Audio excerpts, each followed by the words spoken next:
Le plus drôle dans tout cela, il y a un quart d'un siècle, j'avais lu une phrase dans un livre d'un philosophe américain athée qui m'est restée gravée dans ma mémoire. Parfois, il ne vous suffit que d'une seule ligne d'un livre pour bouleverser ta manière de penser et la manière de regarder les choses. Il s'agit d'une sagesse que je résume en quelques mots. Généralement, nous avons besoin tous d'une dose de sagesse dans notre vie quotidienne. En fait, le but n'est pas de vous attribuer le titre d'un grand sage, mais juste pour comprendre et apprécier son environnement. La plupart des personnes pensent souvent que les choses qui ont en leur possession, épouse, enfants, parents, biens, santé, etc., sont des choses courantes et ordinaires, qui sont également destinées à de nombreuses personnes. Alors que ce bonheur merveilleux qui vous est destiné est en réalité très rare, chose inhabituelle, anormale, voire exceptionnelle autour de vous. Je vais essayer d'être plus clair. Je m'adresse aux époux.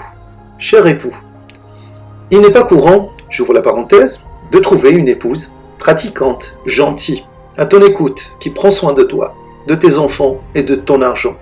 Une épouse qui défend ardemment ton honneur parmi les gens et qui t'aime profondément. Une épouse qui tient toutes ses promesses en faisant tout son possible pour te satisfaire. Des épouses de telle qualité n'est pas courant, ni accoutumé de les rencontrer et de les croiser. Et posez la question aux époux qui ont eu le hasard malheureux d'avoir eu affaire à des épouses hasardeuses et malhonnêtes, qui ont trahi leur époux en apportant le déshonneur, la honte et tout le mal à leur relation conjugale. C'est la raison pour laquelle cette femme qui t'a donné son corps et qui t'a donné des enfants fait attention à faillir à tes obligations envers elle. Sur la base qu'elle a pris de l'âge, ou bien tu as vu que ta situation personnelle s'est améliorée. Fais attention, de sorte à chercher une jeune femme belle, élégante, pour rattraper ta jeunesse qui est derrière toi. Fais attention, monsieur l'inconscient, car tu vas regretter et tu t'en mordras tes doigts dans pas longtemps. Méfie-toi et utilise ta sagesse, méfie-toi des feuilletons et les films que tu regardes. Fais attention à ces banalités, sois un homme qui réfléchit et qui pèse les choses et comprends ta situation. Et comprends que ta situation n'est pas une situation ordinaire et courante.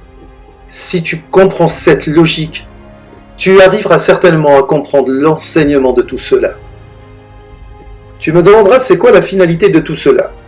Je te réponds sans exagérer que ton regard changera positivement envers ta femme et tu resteras pour toute l'éternité un nouveau marié. Et pourtant, après 5 ans de mariage, généralement, tu commences à t'ennuyer, à te lasser au niveau de ces relations conjugales.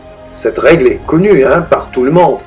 Cependant, cette règle se brisera avec ce genre de réflexion d'une manière que cette sagesse va t'apporter, va t'inspirer une conviction que tu exprimeras de sorte que ton épouse le sentira profondément. Cette dernière deviendra une nouvelle mariée, ta source de bonheur et d'apaisement dans un monde instable et désordonné. De l'autre côté, chère épouse, ne pense pas que c'est une chose courante d'avoir un époux pratiquant, loyal et propre, intègre, qui s'occupe pleinement de son foyer, un époux qui prend soin de toi et de ses enfants.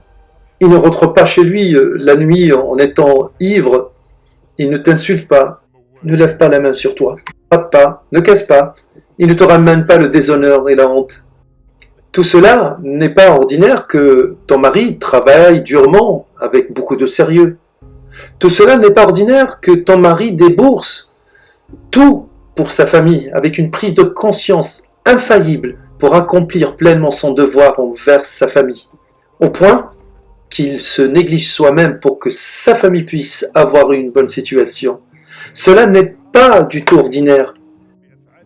Chère sœur, lorsque tu deviendras inconsciente toi aussi, en pensant que c'est courant et ordinaire, que tous les maris ont de telles qualités, tu vas le perdre et tu t'en mordras les doigts d'avoir manqué gravement à ton devoir envers lui.